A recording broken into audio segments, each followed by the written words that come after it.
ഈയിടെയായിട്ട് നമ്മൾ കാണുന്ന ഒരു വലിയ ഫാക്ടറാണ് വൈറ്റമിൻ ഡി ഡെഫിഷ്യൻസി.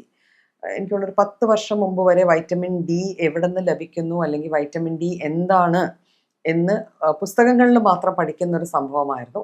പക്ഷെ ഇന്ന് ഒട്ടുമിക്ക പ്രസൻറ്റേഷൻസിൽ ഇപ്പം ഒരു കേസ് വരുമ്പം അതുണ്ടാവുന്ന അസുഖങ്ങളുടെ പല കാരണങ്ങളും നമ്മൾ ടെസ്റ്റ് ചെയ്ത് നോക്കുമ്പോൾ നോർമൽ ആയിരിക്കാം. പക്ഷേ വൈറ്റമിൻ ഡി നോക്കുമ്പോൾ അത് ഡെഫിഷ്യൻ്റ് ആയിരിക്കും. അപ്പോൾ വൈറ്റമിൻ ഡി ഡെഫിഷ്യൻസി കൊണ്ട് വളരെയേറെ സിംറ്റംസ് ആണ് ഇന്ന് നമ്മുടെ സമൂഹത്തിൽ കാണപ്പെടുന്നത്. അതിന്റെ കാരണം നമുക്ക് സിമ്പിളായിട്ട് ഊഹിക്കാവുന്നതേ ഉള്ളൂ. വൈറ്റമിൻ ഡി സാധാരണ സിന്തസൈസ് ചെയ്യുന്ന അല്ലെങ്കിൽ ഉണ്ടാക്കപ്പെടുന്നത് മനുഷ്യ ശരീരത്തിൽ തന്നെയാണ്. അത് മനുഷ്യ ശരീരത്തിലെ സ്കിന്നിന് താഴെയുള്ള ഫാറ്റ് ലെയർ, ഒരു ചെറിയ ഫാറ്റ് ലെയർ ഉണ്ട്. ആ ലെയറിലാണ് വൈറ്റമിൻ ഡി സിന്തസിസ് നടക്കുന്നത്. അപ്പം നമ്മളുടെ ഇന്നത്തെ വേഷവിധാനങ്ങൾ, നമ്മൾ വെയിലിനോട് എക്സ്പോസ്ഡ് ആവുന്ന സമയം, നമ്മൾ ഒരു ചെറിയ സ്പാൻ ഓഫ് ടൈം മാത്രമേ നോർമലി സൂര്യപ്രകാശത്തിനോട് എക്സ്പോഷർ കിട്ടുന്നുള്ളൂ. ഇനി അങ്ങനെ ഒരു എക്സ്പോഷർ കിട്ടുന്നുണ്ടെങ്കിൽ തന്നെ ഒന്നെങ്കിൽ സൺസ്ക്രീൻസ് യൂസ് ചെയ്യുകയോ അല്ലെങ്കിൽ കവറപ്സ് യൂസ് ചെയ്തിട്ടായിരിക്കും നമ്മൾ സൂര്യപ്രകാശത്തിലേക്ക് ഇറങ്ങുക. അപ്പം അത് തന്നെയാണ് നമ്മളുടെ ഇടയിലേക്ക് ഇപ്പം നമ്മുടെ സമൂഹത്തിൽ വൈറ്റമിൻ ഡി ഡെഫിഷ്യൻസി കാണാനുള്ള ഏറ്റവും മെയിൻ കാരണം. പിന്നെ ഒരു കാരണം പറയുന്നത്, നമ്മൾ കുറെ അധികം സമയം AC മുറികളിലാണ് കഴിയുന്നത്.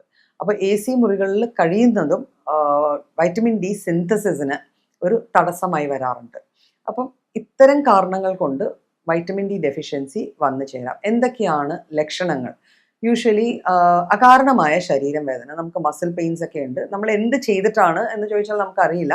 പക്ഷെ നമുക്ക് നല്ല രീതിയിൽ മസിലുകൾക്ക് വേദന വരുന്നുണ്ട്.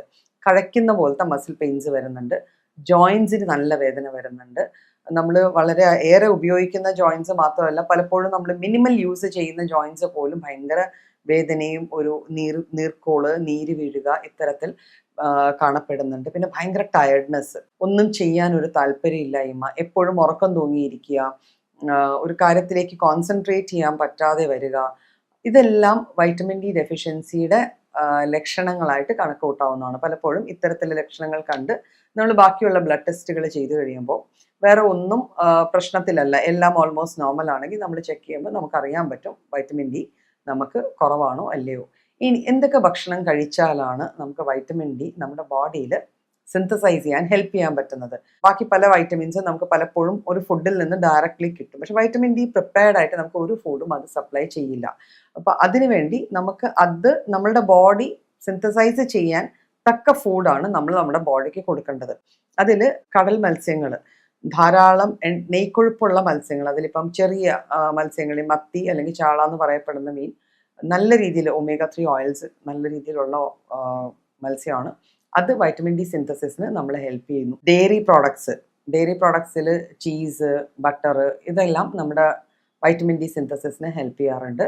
പിന്നെ കാൽഷ്യം റിച്ച് ആയിട്ടുള്ള അല്ലാത്ത ഫുഡും, കാൽഷ്യവും വൈറ്റമിൻ ഡി സിന്തസിസും തമ്മിലൊരു ബന്ധമുള്ളതുകൊണ്ട് നമ്മൾ കാൽഷ്യം റിച്ച് ആയിട്ടുള്ള ഫുഡും അതിൻ്റെ കൂടെ തന്നെ എടുക്കേണ്ടതാണ്. സാധാരണ നോൺ വെജ് സോഴ്സസ് ആണ് വൈറ്റമിൻ ഡിക്ക് നമുക്ക് യൂഷ്വലി പറയാനുള്ളത്. എഗ്സും, മുട്ടയുടെ മഞ്ഞക്കരു വൈറ്റമിൻ ഡി ഡെഫിഷ്യൻസി മീറ്റ് ചെയ്യാനായിട്ട് നമ്മളെ ഹെൽപ്പ് ചെയ്യുന്ന സാധനമാണ്. അപ്പോൾ നമ്മൾ ബ്ലഡ് ടെസ്റ്റ് ചെയ്തിട്ട് നമ്മളുടെ ബ്ലഡിൽ ഇത് പല ലെവൽസിലാണ് പറയപ്പെടുക. അതായത് ഡെഫിഷ്യൻസി, ഇൻസഫിഷ്യൻറ്റ്, സഫിഷ്യൻറ്റ്. അപ്പം ഡെഫിഷ്യൻസി മാർക്ക്ഡ് ആണ്, നല്ല രീതിയിൽ കുറവാണെങ്കിൽ നമ്മൾ ഉറപ്പായിട്ടും ഈ പറയുന്ന ഭക്ഷണക്രമം കൊണ്ട് മാത്രം അത് തിരിച്ച് നോർമലായിട്ട് എടുക്കാൻ പറ്റിയെന്ന് വരില്ല.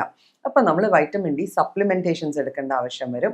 അല്ലാത്ത പക്ഷം ഇൻസഫിഷ്യൻസി മാത്രമാണെങ്കിൽ പലപ്പോഴും ഭക്ഷണത്തിലെ ക്രമീകരണം കൊണ്ട് തന്നെ നമുക്കതിനെ പ്രോപ്പറായിട്ട് ഹാൻഡിൽ ചെയ്യാൻ പറ്റും. അക്കൂടെ തന്നെ സൺസ്ക്രീൻ ഒന്നും ഇല്ലാതെ കുറച്ച് നേരമെങ്കിലും നമ്മൾ നമ്മളുടെ പ്രകൃതിയിൽ നിന്നും കിട്ടുന്ന ഡയറക്റ്റ് വെയിൽ, സൂര്യപ്രകാശം ഏൽക്കുന്നത് കുറച്ചുകൂടെ നല്ലതായിരിക്കും. ഈ പറഞ്ഞ മാനേജ്മെൻറ്റ് പാർട്ട് ചെയ്തു കഴിഞ്ഞാൽ നമുക്ക് വൈറ്റമിൻ ഡി ഡെഫിഷ്യൻസി കൊണ്ടുണ്ടാവുന്ന ശാരീരിക പ്രശ്നങ്ങളെ നല്ല രീതിയിൽ കൺട്രോൾ ചെയ്യാൻ പറ്റും. പക്ഷേ ഒരിക്കലും ഈ ലക്ഷണങ്ങൾ കണ്ട ഉടനെ ഇത് വൈറ്റമിൻ ഡി ഡെഫിഷ്യൻസി ആയിരിക്കാം, അതുകൊണ്ട് ഞാൻ വൈറ്റമിൻ ഗുളിക മേടിച്ച് കഴിച്ചാൽ ഓക്കെ ആക്കാം എന്ന് ചിന്തിക്കരുത്. എപ്പോഴും നമ്മൾ മരുന്നുകൾ കഴിക്കുകയോ ഒരു അസുഖത്തിന് ഡയഗ്നോസ് ചെയ്യുകയോ ചെയ്യണമെങ്കിൽ ഒരു ഡോക്ടറിൻ്റെ നിർദ്ദേശപ്രകാരം മാത്രമേ അത് ചെയ്യാവൂ.